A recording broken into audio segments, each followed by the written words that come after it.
vous êtes à la capsule des jeûneurs d'Objectif Santé du Docteur Nature.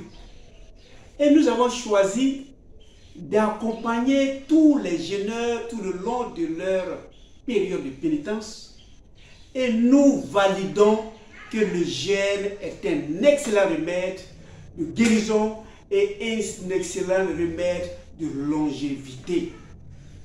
Alors, lorsque vous avez fini de jeûner, lorsque vous avez fait des apports positifs pour l'organisme, l'organisme va commencer à rentrer dans son renouvellement. Nous avons vu le renouvellement des cellules par la mitose, mais nous allons voir le renouvellement des cellules sexuelles. Et le renouvellement des cellules sexuelles se fait par la méiose. Donc, pour vous dire, lorsque vous avez des difficultés d'enfantement, lorsque vous avez une difficulté de stérilité, vous avez une difficulté d'impuissance sexuelle, en principe, le jeûne va contribuer à renouveler tout cet appareil de procréation et ces maladies doivent disparaître si vous savez ce qu'il faut consommer après avoir nettoyé cela. Nous allons écouter Docteur Nature et nous nous voyons pour la continuation. Quelles sont les conditions pour qu'une femme puisse pérenniser l'espèce humaine? Pour qu'une femme puisse mettre la continuité de monsieur et de madame qui vont les remplacer le jour où ils ne seront pas sur cette terre.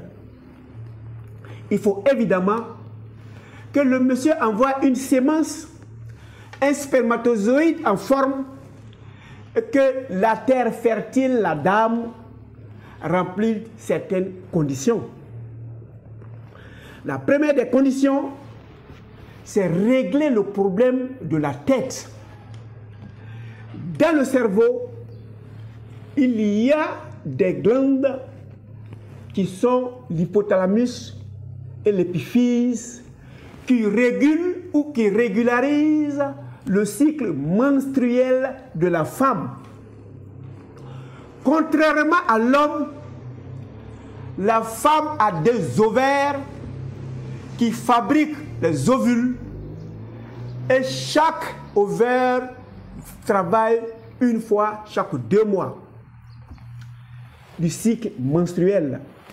Si c'est ce mois, c'est l'ovaire droit qui a donné l'ovule, il va se reposer 1 mois du cycle menstruel pendant que l'ovaire gauche est en train de faire sortir. Et les ovules d'une dame sont presque comptés, s'il faut qu'on parle comme ça, parce que ces ovules, c'est depuis la première menstruation et la ménopause. Donc si vous vous asseyez et que vous regardez le jour où vous avez eu votre première menstruation et que vous connaissez le dernier mois où vous n'avez plus fait de menstrues, si vous comptez cela, le nombre de mois, vous allez savoir le nombre d'ovules que vous avez éjectés qui pouvaient faire des enfants. Après chaque cycle menstruel, en principe, il y a un processus qui vient là pour que au prochain, ce soit un enfant.